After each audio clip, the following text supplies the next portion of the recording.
जी नमस्कार साथियों, आपके अपने YouTube चैनल सुरेश मैथ मस्ती पर आपका हार्दिक स्वागत है। जी साथियों, आज हमारा साधारण ब्याज का टॉपिक है। चलते हैं पहले सवाल पर।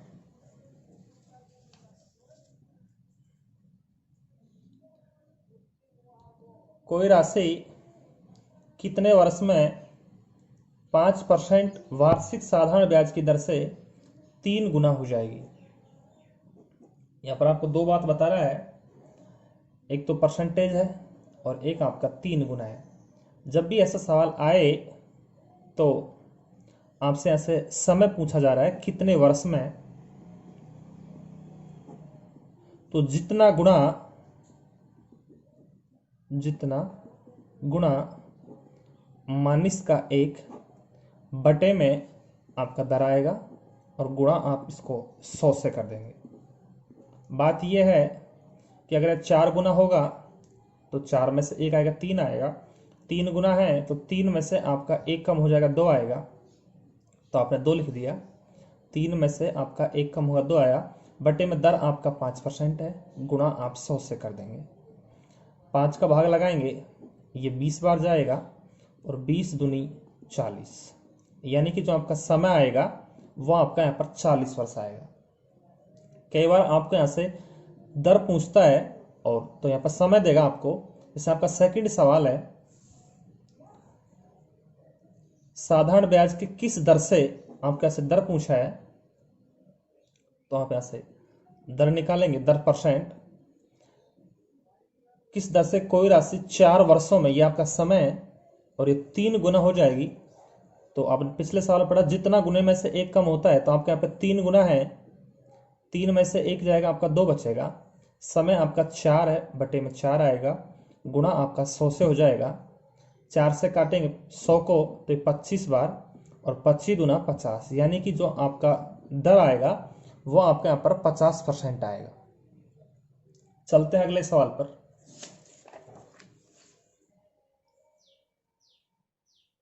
कोई राशि साधारण ब्याज की दर से 4 वर्ष में 3 गुना, 4 वर्ष में यहाँ पर आपका 3 गुना हो रहा है, तो कितने वर्ष में आपसे टाइम पूछ रहा है, यानी टी वर्ष में आपका 7 गुना। आपसे यहाँ पे समय वापस पूछ रहा है, यानी कि समय आपको पहले दिया है उसने 4 साल, और वापस आपसे समय पूछ रहा है, तो ये समय पूछ रहा है। इसका एक तरीका है, जो आपको अंत में गुना दिया जाए उसको n2 बोल दें, या फिर इसको डायरेक्ट मान के चलें। ये आपका 7 गुना है तो 7 में से आपका 1 कम हो जाएगा, तो आपके यहाँ पे 6 आएगा। पहला आपका 3 गुना है, 3 में से आपका 1 कम हो जाएगा, आपका 2 रह जाएगा, और आपको 4 साल दिया जा रहा है तो ये 4 से गुणा हो जाएगा। 2 दूनी 4 और 6 दूनी 12, यानी कि जो आपका टाइम आएगा वो आपके यहाँ से 12 वर्ष आएगा। यानी कि जितना आपको टाइम, जैसे आपके यहाँ पे 8 गुना होता तो आपके यहाँ पे 7 आता, अगर 9 गुना होता तो यहाँ पे 8 आता, यानी 1 कम आता, और नीचे आपका जो हर में आएगा, जैसे आपका 5 गुना होता तो यहाँ पे 4 आता, 6 गुना होगा तो यहाँ पे 5 आएगा, तो आपका 3 गुना है तो 1 कम होके आएगा, तो आपके यहाँ पे 2 आएगा, जो आपका समय दिया है यहाँ पे उससे गुणा हो जाएगा, तो आपके यहाँ पर 12 वर्ष आएगा। आप स्क्रीनशॉट ले सकते हैं। अगला सवाल, कोई राशि किसी निश्चित दर से 3 साल में 7 गुना, तो कितने वर्षों में उसी दर से 10 गुना हो जाएगी। तो आपके यहाँ पे टाइम पूछा जा रहा है, तो समय 10 गुना है, 10 में से 1 कम हो जाएगा, आपके यहाँ पे 9 आएगा। यहाँ पे 7 गुना है तो 7 में से 1 कम हो जाएगा, तो आपके यहाँ पे 6 आएगा, गुणा आपके यहाँ पे 3 आएगा। आप इसको काट सकते हैं, 3 एकम 3, 3 दूनी 6, यानी 9 बटे 2, यानी 9 का आधा, और 9 का आधा होता है 4.5 वर्ष। तो जो आपका टाइम आएगा वो आपका आएगा 4.5 वर्ष। आप स्क्रीनशॉट ले सकते हैं। मुझे आशा है कि आपको समझ आ रहा होगा। अगला सवाल, यह भी सवाल बहुत अच्छा सवाल है। मूलधन की एक राशि पर मिश्र धन मूलधन का 13/6 गुना है, यदि साधारण ब्याज 49 रुपए है तो मूलधन की राशि क्या है। एक बात तो यह है कि जो आपका मिश्र धन होता है वो मूलधन प्लस ब्याज होता है, मूलधन प्लस ब्याज होता है। तो मूलधन की एक राशि पर मिश्र धन मूलधन का 13/6 गुना है। तो आप मान लेते हैं, माना मूलधन हमारा P है, प्रिंसिपल, तो इसलिए मूलधन की राशि पर मिश्र धन मूलधन का, तो मिश्र धन जो आपका बनेगा वो बनेगा P गुना 13/6, क्योंकि बोल रहा है मूलधन की एक राशि पर मिश्र धन मूलधन का, मूलधन अपना P है, उसका 13/6 गुणा है। साधारण ब्याज आपको 49 रुपये दिया है, तो मूलधन की राशि क्या है। अब मान जमा लेते हैं। मिश्र धन अपना हो गया 13P/6 बराबर मूलधन अपना P है और ब्याज अपना 49 रुपये है। ये P इधर जाएगा तो ये माइनस का बन जाएगा, तो अपना हो जाएगा यहाँ पर 13/6 गुणा P माइनस का P बराबर का 49। ये 6P हो जाएगा। 13P में से 6P जब जाएगा तो आपका रह जाएगा 7P/6 बराबर 49। 7 एकम 7, 7 7 49 और 7 6 का 42, यानी P यानी कि आपका जो मूलधन है वो यहाँ पर आएगा 42 रुपये। तो शायद ये सवाल भी आपको समझ आ गया होगा, स्क्रीनशॉट ले सकते हैं। अगला सवाल, किसी धनराशि पर 6.1/4% वार्षिक दर से 4 वर्षों में जो साधारण ब्याज प्राप्त होता है तो 1200 रुपये पर 8.1/3% वार्षिक दर से 2 वर्षों में प्राप्त साधारण ब्याज के बराबर है। जो आपका सिंपल इंटरेस्ट होता है वो होता है P गुणा R गुणा T बटे में 100। तो इसमें मूलधन दिया नहीं, इसको x मान लेते हैं। x गुणा दर तुम्हारी 6 चौके 24 या 4 6 के 24 से 25, यानी 25 बटे में 4, टाइम अपना यहाँ पे 4 साल, बटे में आ जाएगा 100। जितना साधारण ब्याज इस पार्ट में उतना ही इस पार्ट में। इधर आपका मूलधन है 1200 रुपये, 3 8 24 और 1 25, 25 बटे में 3, समय अपने यहाँ पे 2 है, बटे में 100। काट लेते हैं 4 से 4, इधर भी 100 है, इधर भी आपका 100 है।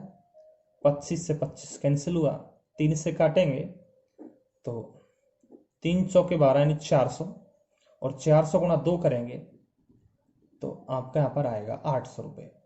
यानी कि वह धनराशि जो आपको मान के चले थे वो आपकी यहाँ पर 800 रुपये आएगी। आपका आएगा यहाँ पे सी ऑप्शन। साथ ये सवाल भी आपको समझ आ गया होगा, स्क्रीनशॉट ले सकते हैं।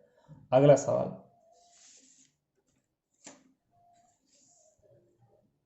कोई राशि R% दर से 3 वर्ष में 1680 रुपये हो जाती है, तो उसी राशि पर, राशि का मेरे को पता नहीं है, जैसे ये राशि है, इस राशि पर R% दर से 3 वर्ष में जो आपका धन था वो 1680 हो गया। इसका मतलब ये आपका मिश्र धन है।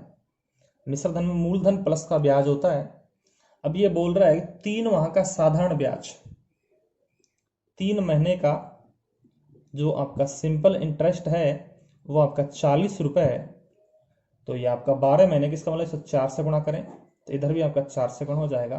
3 चौके 12, 12 माह का मतलब 1 वर्ष, तो 1 वर्ष का आपका जो ब्याज हो जाएगा वो 160 रुपये। यहाँ पर आपका 3 वर्ष है तो 3 से जब गुणा करेंगे तो आपका ये 160 गुणा 3, क्योंकि 1 वर्ष का आपका 160 है तो 3 साल का हो जाएगा 480 रुपये। अगर मैं यहाँ से ब्याज निकालूं तो ब्याज हमारा तो 480 आ गया, लेकिन ये बोल रहे हैं यहाँ पर ब्याज तो आपका 480 रुपये आ गया। यहाँ हमें मूलधन निकालना है, तो मूलधन होता है मिश्र धन माइनस का ब्याज। तो आपका 1680 में से अगर मैं 480 को ख़त्म कर दूं तो आपका यहाँ पर 1200 रुपये मूलधन आएगा। अब आप यहाँ से दर निकाल सकते हैं, यानी कि R 100 गुणा ब्याज ब्याज आपका यहाँ पर 480 रुपये है। 100 गुणा 480, ये आपका 3 साल का ब्याज है। और मूलधन अपना 1200 गुणा आपका यहाँ पर 3 आएगा। 00 से 00, 12 चौके 48, 40 और 40/3 का मतलब होता है, आप भाग लगाएंगे तो 13 सही 1/3%। 13 सही 1/3% आपका यहाँ से आ जाएगा दर। अगला सवाल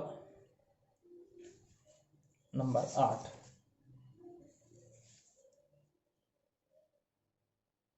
छह वर्षों में किसी निश्चित दर से किसी राशि पर साधारण ब्याज उस राशि का हमें कोई पता नहीं है, तो हम यहाँ पर राशि को मान सकते हैं। और जो आपके यहाँ पर राशि है माना, वह जो आपकी राशि है उसको अपन x मान सकते हैं। जो आपकी राशि को अपना x माना, तो किसी राशि पर साधारण ब्याज, तो इसका ये x% है, तो x गुणा 29%, तो x गुणा 29 और बटे में तुम्हारा 100। तो यहाँ पर आपको मिश्र धन दिया जा रहा है 2580, और जो आपका मिश्र धन होता है वो मूलधन प्लस ब्याज होता है।